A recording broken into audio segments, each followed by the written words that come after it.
Good evening, everyone. I hope that you all had a nice week. It's good to see all of you again. Tonight, I'm going to do something a little different. As you all know, I am a big fan of the World Wrestling Entertainment, or the WWE for short. And I actually just watched SummerSlam, and I just want to do a little, my personal SummerSlam review.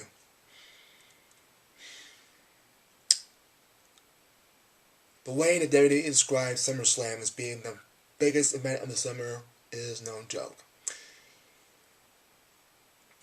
SummerSlam was held in Brooklyn this year, Barclays Center. The place was sold out. Everyone was on their feet. It was a good night to behold. There were a lot of great matches at the event. And I'm not going to break down every single match because this will be a long video if it did. But there are a couple matches I do want to review, and I just want to review this. I just really want to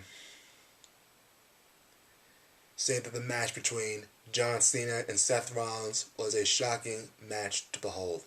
It was a great match to behold. We saw John Cena and Seth Rollins literally beat the hell out of each other. And I mean, they were giving every one of them, every one of their moves that they possibly had.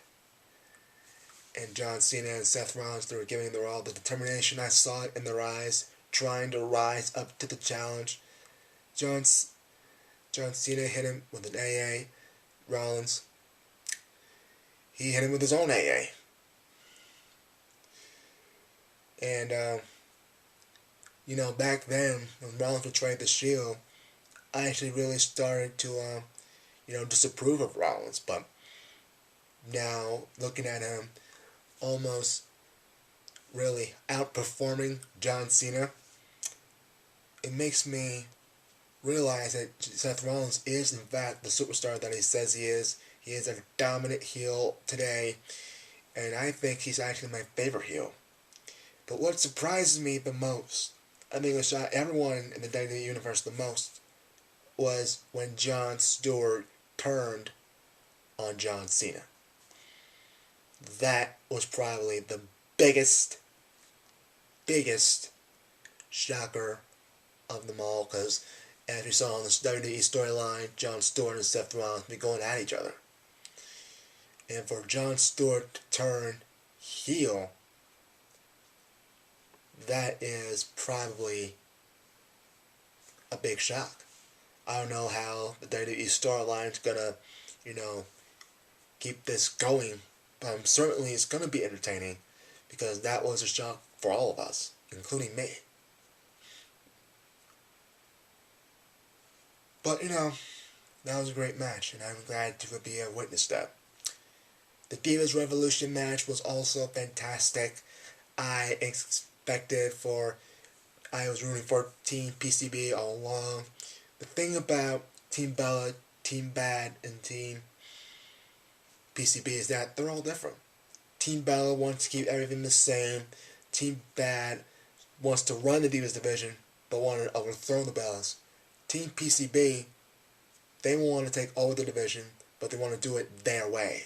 They want like a democracy. They're not really asking to be in charge. They just want to revolutionize the Divas division. And I guess that's the reason why WWE Creative lets Team PCB win, because I believe that they are the future of the WWE right there. Paige, the youngest Divas champion, and the longest reigning NXT Women's Champion. You have Charlotte, daughter of Ric Flair, and you have Becky Lynch, who is probably talented herself in many ways. I've seen her at NXT a couple of times, and she's got a lot of talent. So I'm glad that this Divas Revolution is going along, because we're all striving to be better, and a lot of things are happening right now in women's sports. So I'm glad, just to be alive to witness this revolution that's going on right now. The final match I want to talk about tonight is Brock Lesnar and The Undertaker. That match says it all. Two legends giving it their all in the middle of that ring. Now Undertaker is 50 years old. Brock Lesnar has got to be in his late 30s.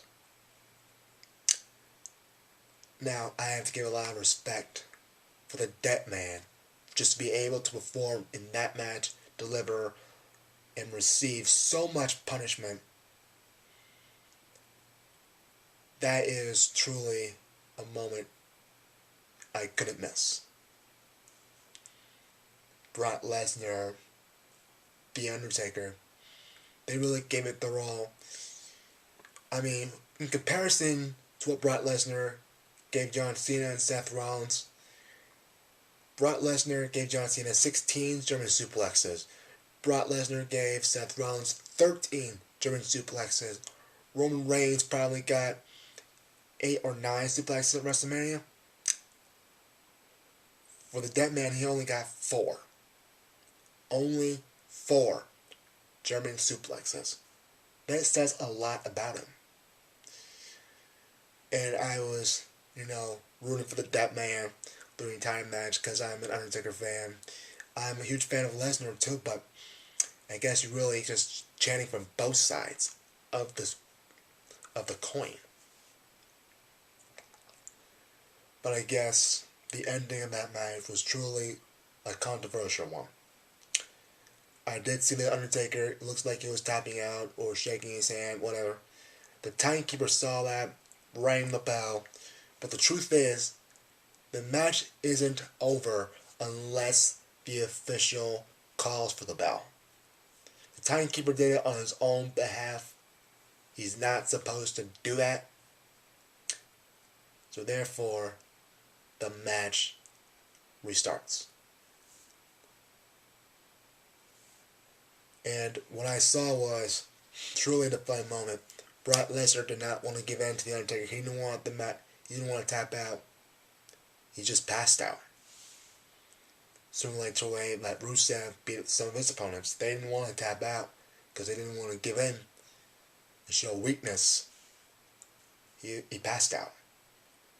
And that just gave Undertaker the victory.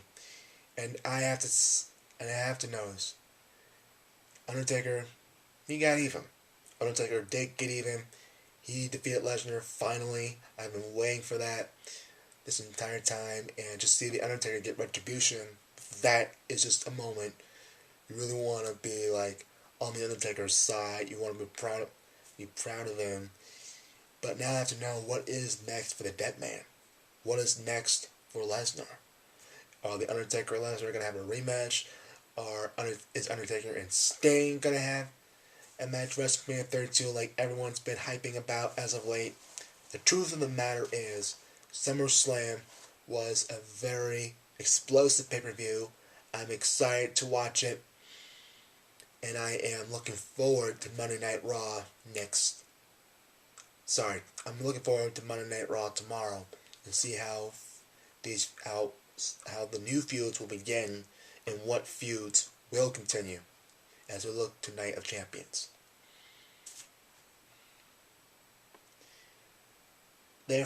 Thank you all for listening to my video, and I'll see all of you again real soon.